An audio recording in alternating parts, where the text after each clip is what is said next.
Here's something that might shock NBA fans. A five-time All-Star is practically begging his way out of Utah, and both Los Angeles franchises are his prime targets. Kevin Love finds himself in basketball purgatory right now. After landing with the Utah Jazz through that chaotic three-team deal that shipped John Collins to the LA Clippers and sent Norman Powell packing to Miami, the veteran forward is facing a harsh reality. At nearly 37 years old and staring down his 18th NBA campaign, Love has zero appetite for what could be one of the league's most painful seasons. We're talking about a Jazz squad that might struggle to reach even 15 victories. But here's where it gets interesting and potentially controversial. According to insider Brett Siegel from ClutchPoints, Love isn't just looking for any escape route.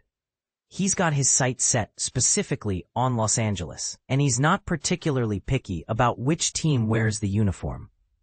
Whether it's reuniting with LeBron James on the Lakers or joining the star-studded Clippers roster, Love is reportedly pushing hard for a buyout arrangement with Utah that would free him to chase that elusive championship ring. Word around the league surrounding Love is that he wants to end up in Los Angeles, sources revealed to Siegel. Now, this is where things get complicated, and this is the part most people miss when they hear about veteran buyouts. Both LA franchises technically have roster spots available, but adding even a minimum salary veteran like Love isn't as simple as it sounds. The salary cap mathematics are absolutely brutal for both organizations right now. The Lakers are walking a financial tightrope, sitting just $1.1 million away from their first apron hard cap limit. Meanwhile, the Clippers are in virtually identical straits, with only $1.2 million of breathing room before hitting that same ceiling. Think about how crazy that is.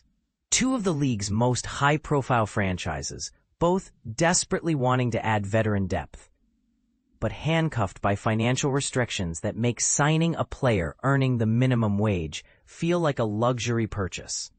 The Clippers just demonstrated how tight their budget constraints are.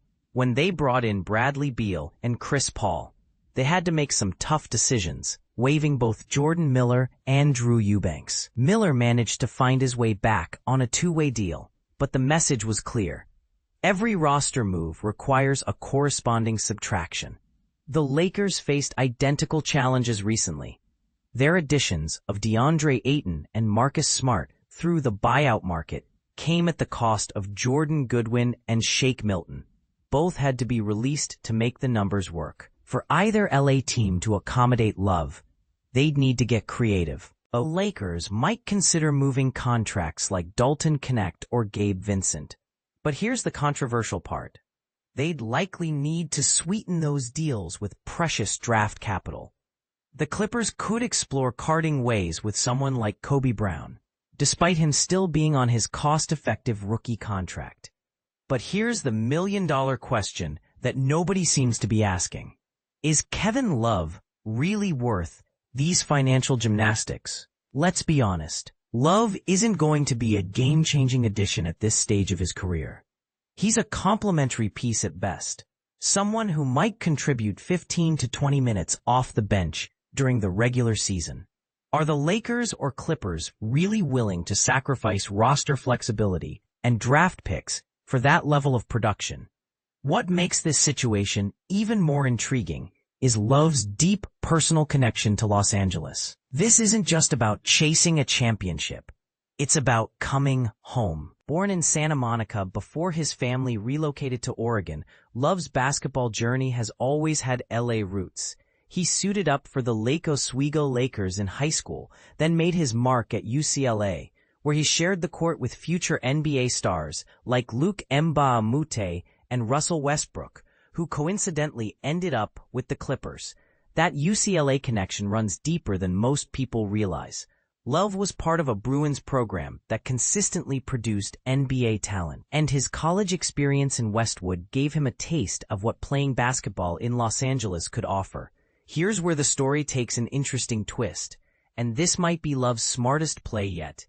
If the immediate salary cap complications prove insurmountable, Love could simply wait it out. He could sit on the sidelines for half the season, staying in shape and biding his time until the calendar flips and both LA teams have more financial flexibility to make a move. It's a calculated gamble that raises some fascinating questions about player empowerment in today's NBA. Should a veteran be able to essentially force his way to his preferred destination by refusing to contribute to a rebuilding team? Or is this just smart business from a player who's earned the right to choose his final chapter? The Jazz, meanwhile, find themselves in an awkward position. They're clearly rebuilding and have little use for a veteran who doesn't want to be there.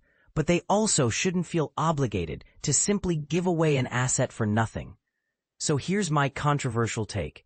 Maybe the Lakers and Clippers should just walk away entirely.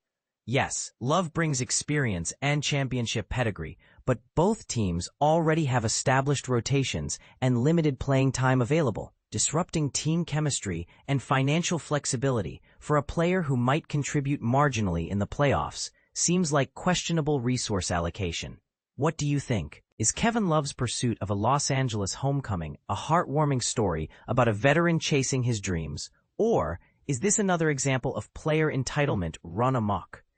Should teams bend over backward to accommodate aging stars, or is it time to prioritize younger talent and long-term flexibility over sentimental additions?